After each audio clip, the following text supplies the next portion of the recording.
जब प्रधानमंत्री ने कोरोना से तुलना कर दी तो एक बार आपको मैं फिर से कोरोना याद दिला देता हूं कि कितना घातक था। अर्थव्यवस्था के लिए, व्यापार के लिए, जीवन के लिए तो था ही था, देश की तबीयत के लिए कितना नुकसानदायक था याद दिलाता हूं। साथियों, कोविड-19 आज से 6 साल पहले एक कोइंसिडेंस कहा जाएगा कि जिस दिन आप और हम ये सेशन कर रहे हैं, आज 24 मार्च है। 24 मार्च 2026 को फिर से कोविड जैसी सिचुएशन की बातें प्रधानमंत्री ने की हैं। पिछली दफा 6 साल पहले आज ही के दिन 24 मार्च 2021 को देश में पहला लॉकडाउन अनाउंस हुआ था। 6 साल के अंदर फिर से वो साइकिल दोबारा से हॉन्ट कर रही है, डरा रही है। साथियों, कोविड-19 महामारी वर्ष 2019 में चाइना की वुहान लेबोरेटरी से क्लेम किया गया कि निकली थी, लेकिन पूरी दुनिया इसके कब्जे में आती चली गई। धीरे धीरे लॉकडाउन और जगहों पर सन्नाटा और दुकानों पर बंदी के नोटिस लगते चले गए। घरों पर रहने की हिदायतें दी जाना शुरू हुई। तमाम प्रकार के ट्रांसपोर्ट रुक गए, कल कारखाने रुक गए, जो जहां था वो वहीं की वहीं अटक गया। परिणाम निकला जीडीपी का नुकसान। जो अर्थव्यवस्था लगातार दौड़ रही थी लगभग 7-8% सालाना की दर से, वो एक साल में ही 5.8% की दर से गिर गई थी। भारत को उससे उबने में, उससे बाहर निकलने में लंबा समय लगा। वी शेप ग्रोथ कर्व बाद में बनकर आया। ग्लोबल जीडीपी ओवरऑल 3.1% कॉन्ट्रैक्ट कर गई थी। वर्ष 2020 के अंदर इकोनॉमी को बड़ा नुकसान हुआ था। जीडीपी का कॉन्ट्रैक्ट होना हुआ, जिससे कि अनएम्प्लॉयमेंट बढ़ा, गरीबी बढ़ी, साथ ही साथ बहुत सारे छोटे बिजनेसेस प्रभावित हुए। परिणाम निकला कि टूरिज्म और ट्रैवल जैसी चीजें बुरी तरह प्रभावित हुई, और स्टॉक मार्केट का तो कहना ही क्या है। उस दौर में भी ऑयल की प्राइसेस ने दुनिया को बड़ा थकाया था। काफी सारे सेक्टर्स, चाहे सेवा क्षेत्र, निर्माण, विनिर्माण, कृषि हो, इन सब पर गहरा असर था। बेरोजगारी का आलम चढ़कर था, नौकरियों को बड़ा नुकसान हुआ था, और तरीके से अगर देखा जाए तो डिमांड भी कहीं ना कहीं उसके अंदर कॉम्प्रोमाइज हो गई थी। भारत सरकार को उससे निपटने के लिए उस समय 20 लाख करोड़ रुपए का एक इकोनॉमिक पैकेज घोषित करना पड़ा था, जिससे भारत ने तमाम प्रकार से प्रवासियों के लिए, गरीबों के लिए योजनाएं निकाली। लिक्विडेशन को ध्यान में रखते हुए आरबीआई ने योजनाएं निकाली, एमएसएमई सेक्टर के अंदर योजनाएं निकली, तमाम प्रकार के राहत पैकेजेस का अनाउंसमेंट किया। परिणाम स्वरूप समय बीतने के साथ भारत ने साल भर के अंदर वी शेप रिकवरी देखना शुरू कर दिया था। जब 2020 में यह हालात थे और आज जब हम 2026 में हैं और वैसी ही बातें हो रही हैं, तो रिजेंबलेंस क्या है? रिजेंबलेंस यह है कि कोविड के काल में पेट्रोल, डीजल या क्रूड जो था वो इतना सस्ता हो गया था कि खरीदार नहीं मिल रहा था। क्यों नहीं मिल रहा था? क्योंकि डिमांड ही नहीं आ रही थी। लोग घरों में दुबक कर बैठे थे, व्हीकल्स चलाने के लिए बाहर नहीं निकल रहे थे, तो जो सप्लाई थी वो चरम पर थी, लेकिन कोई खरीदार नहीं था। इस बार उलट है, सप्लाई ही नहीं है, डिमांड चरम पर है, तो स्थितियां वहीं की वहीं खड़ी हो गई। डिमांड और सप्लाई का गैप फिर से खड़ा हो गया। तो यहां ध्यान रखने वाली बात यह है कि भारत स्ट्रेट ऑफ हॉर्मुज के थ्रू अपनी ऊर्जा आवश्यकता का लगभग आधा पूरा करता है। 85% भारत की जो ऑयल तेल पर निर्भरता है वो इंपोर्टेड तेल पर है, और ऐसे में स्ट्रेट ऑफ हॉर्मुज का महत्व काफी ऊपर है। इसके चलते ही अगर तेल का आना महंगा होता है, क्रूड ऑयल के दाम बढ़ते हैं, तो ओवरऑल देश के अंदर सामान महंगे होने लगते हैं, तेल की कीमतें बढ़ने लगती हैं। प्रीमियम पेट्रोल फिलहाल महंगा हो चुका है, एविएशन फ्यूल में महंगाई साफ दिख रही है। तमाम चीजों की वजह से ओवरऑल प्राइसेस आम व्यक्ति के जेब पर महंगी आकर पड़ती हैं। जहां तक बात हो भारत में जॉब्स की, तो भारतीय जो विदेश में रहते हैं, लगभग 1 करोड़ के अधिक भारतीय इस समय वेस्ट एशिया के अंदर तमाम देशों में काम कर रहे हैं। भारत सरकार 3.5 लाख के आसपास लोगों को लाने में सफल रही है। अगर स्थितियां बिगड़ती हैं तो इतने सारे भारतीयों का लाना न केवल एक संकट होगा, बल्कि भारत के लिए एक बड़ी चोट होगा, क्योंकि भारत दुनिया में सबसे अधिक विदेशी संप्रेषित धन, जिसे आप रेमिटेंस बोलते हैं, वो प्राप्त करने वाला देश है। ऐसे में अगर भारत की कुल $135 बिलियन का जो रेमिटेंस हम प्राप्त करते हैं, उसमें से लगभग 40% यानी कि $50 बिलियन के आसपास हम खाड़ी देशों से प्राप्त करते हैं, वो सीधा सीधा बाधित हो जाएगा। लगभग $100 बिलियन का भारत एक्सपोर्ट करता है खाड़ी देशों को, वो बाधित हो जाएगा। इन सबसे भारत का कुल मिलाकर के फॉरेक्स रिजर्व घटने लगेगा। यानी कि केवल तेल ही नहीं, तेल के अलावा भी भारत वहां से बहुत कुछ करता है, यानी व्यापार के माध्यम से, रेमिटेंस के माध्यम से हमारा खाड़ी से बड़ा व्यापार होता है। अगर भारतीय अर्थव्यवस्था में कुल योगदान की बात की जाए तो खाड़ी खाड़ी इटसेल्फ 15% जीडीपी को डायरेक्ट हिट करती हुई दिखाई देती है। इसी वजह से भारत के लिए यह रास्ता बहुत ज्यादा महत्वपूर्ण हो जाता है। जहां तक बात हो तेल की, क्रूड ऑयल की, ये तो सब कुछ दिखने वाली बातें हैं, लेकिन भारत यहां से फर्टिलाइजर भी प्राप्त करता है। दुनिया का जो सल्फर, नाइट्रोजन, जो भी इंग्रेडिएंट्स हैं फर्टिलाइजर्स के, उनमें से 40 से 45% वैश्विक रूप से फर्टिलाइजर सप्लाई का जो इंग्रेडिएंट है वो खाड़ी से सप्लाई होता है। अगर वो बाधित होता है तो दुनिया भर में फर्टिलाइजर महंगे होते हैं, किसानों को फसल बोना महंगा पड़ता है, और अल्टीमेटली फसल की बुवाई अगर कम होती है तो खाद्यान्न आपूर्ति प्रभावित होती है। देश के अंदर देश के खाद्यान्न की श्रृंखला प्रभावित हो सकती है। साथ ही साथ भारत के जब रिजर्व घटने लगते हैं तो रुपया डॉलर के मुकाबले कमजोर होना शुरू करता है। हाल ये है कि डॉलर के सामने रुपया ऑलमोस्ट 94 रुपए तक पहुंच चुका है। भारत का विदेशी मुद्रा भंडार $7 बिलियन घट चुका है, जिसके चलते भारत की ग्रोथ रेट को कम आंकना ऑलरेडी शुरू किया जा चुका है। भारत के विदेश के साथ व्यापार लगातार घटते दिख रहे हैं। फरवरी के अंदर ही हमारा जो ट्रेड डेफिसिट है वो $3.96 बिलियन था, जो कि भविष्य में बढ़ता दिखेगा। रेमिटेंसेस प्रभावित होते दिखेंगे, केवल और केवल इनके द्वारा किए गए प्रयासों से। न केवल इन्होंने तेल की कीमतों को बढ़ा दिया, बल्कि युद्ध को इस तरह चढ़ा दिया कि अब वो रुकने के आसार दिख नहीं रहे हैं। इनके द्वारा सीज फायर का अनाउंसमेंट भी कुछ कर नहीं पाया। अभी भी इजराइल और ईरान लड़ रहे हैं जब आप और हम सेशन कर रहे हैं। चर्चा चल रही है कि अमेरिका कुछ ऐसी तैयारी में है कि वो ग्राउंड फोर्सेस उतार सकता है। 4500 से अधिक यूएस ट्रूप्स इस क्षेत्र में एंट्री कर रही हैं। हालांकि ये कयास है, कुछ मीडिया हाउसेस ऐसा क्लेम कर रहे हैं, ऐसा मैं दावा अभी नहीं करता हूं।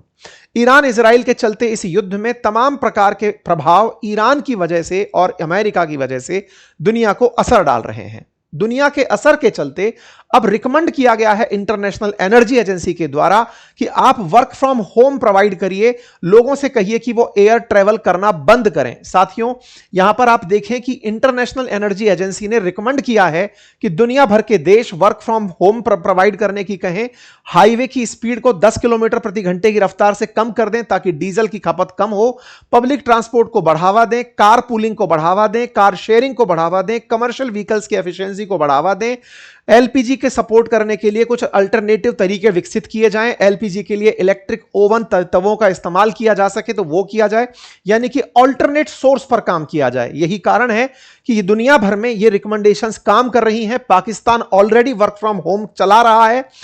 श्रीलंका ने 4 दिन का 1 हफ्ते में वर्क फ्रॉम होम अनाउंस कर दिया है। साथ ही साथ बांग्लादेश के अंदर, वेस्ट एशिया के अंदर इस समय हालत उसकी खराब हो रही है। मालदीव्स के अंदर 30% उनके जो टूरिस्ट हैं वो घट चुके हैं। जापान ने अपना सबसे अधिक ऑयल रिजर्व पहली बार रिलीज किया है, जो स्ट्रेटेजिक रिजर्व था। साउथ कोरिया के प्रधानमंत्री की जो यात्रा थी वो उन्होंने कैंसिल कर दी है। चाइना की वो उसको इसलिए कैंसिल कर दी ताकि अपने देश की महंगाई से निपट सकें। तमाम देश अपने अपने स्तर की लड़ाइयों में बिजी हो चुके हैं। एशिया के वो देश जो तेल पर, खाड़ी पर निर्भर थे, उन्हें अब अपनी स्ट्रेटेजी बदलनी पड़ रही है। कुल जमा अर्थ यह है कि क्या यह वैश्विक मंदी की तरफ इशारा है। इस पर मैंने बातें बाजार की चैनल पर आज से 5 दिन पहले एक सेशन करके बताया था कि क्या मंदी आने वाली है। उसमें भी हमने ये सारी बातें डिकोड करने का प्रयास किया था, क्योंकि धीरे धीरे आर्थिक गतिविधियां अगर महंगी हो गई, महंगाई बढ़े और ग्रोथ ना बढ़े, ये स्टैगफ्लेशन जैसी सिचुएशन अल्टीमेटली मंदी की तरफ जाती है। यही बात प्रधानमंत्री ने सदन के अंदर संबोधित करते हुए कही है।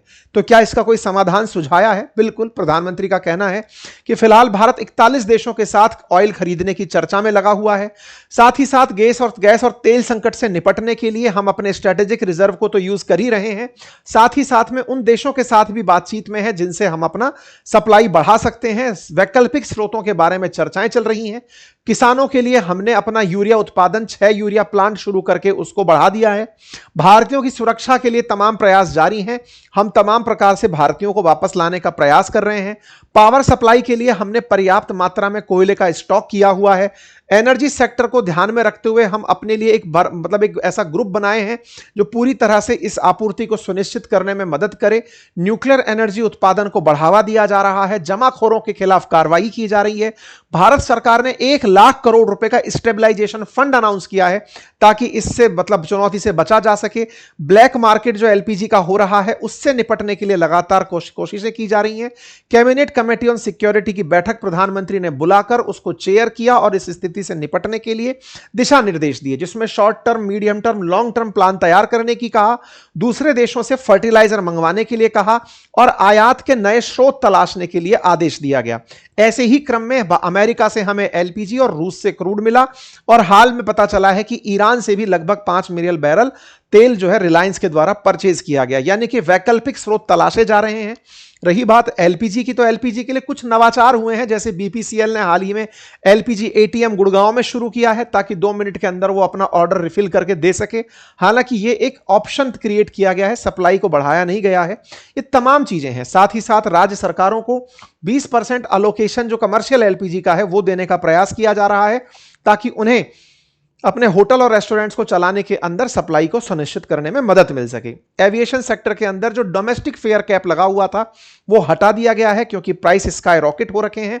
साथ ही साथ जो प्रीमियम कीमत है पेट्रोल की, उसके अंदर 2 रुपए का इजाफा देखा गया है। प्रीमियम पेट्रोल 2.18 रुपए प्रति लीटर महंगा हुआ है। इसके चलते काफी सारे ट्रांजैक्शंस महंगे होंगे क्योंकि क्रूड ओवरऑल महंगा हो रहा है। पेट्रोल का हालांकि 3 से 4% ही प्रीमियम पेट्रोल है, जो कि मतलब जो लोग अफोर्ड करना चाहते हैं वो इसे अफोर्ड कर रहे होते हैं। इस बात से अब इस जो सरकारी प्रयास है इस पर विपक्ष का क्या कहना है? विपक्ष देश के बने हुए हालात के लिए भारत की विदेश नीति के ऊपर सवाल उठा रहा है। कांग्रेस की तरफ से प्रधानमंत्री के प्रयासों को पूरी तरह से कोसा गया और उनका कहना था कि प्रधानमंत्री ने खमने की हत्या पर चुप रहे।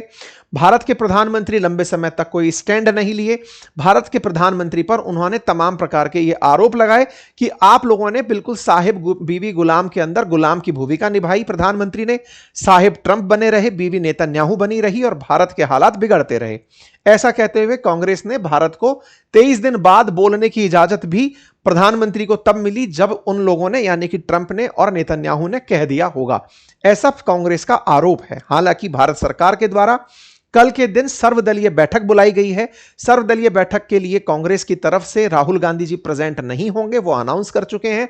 उनके प्रायर अरेंजमेंट्स हैं, एंगेजमेंट्स हैं, तो वो उसके लिए केरला जा रहे हैं।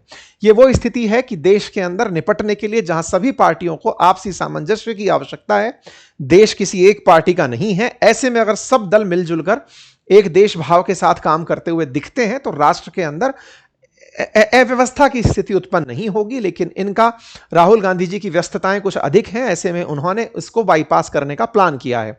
खैर जो भी है, प्रधानमंत्री के साथ साथ फिलहाल कोरोना का जो रिलेवेंस है वो आप और हम में एक समझ विकसित जरूर करता है कि तमाम दावों के बीच में आप किसी भी प्रकार की फेक न्यूज का शिकार ना बने, किसी भी प्रकार से कुछ भी ऐसा देश के लिए ना होने दें जो भगदड़ का कारण बने।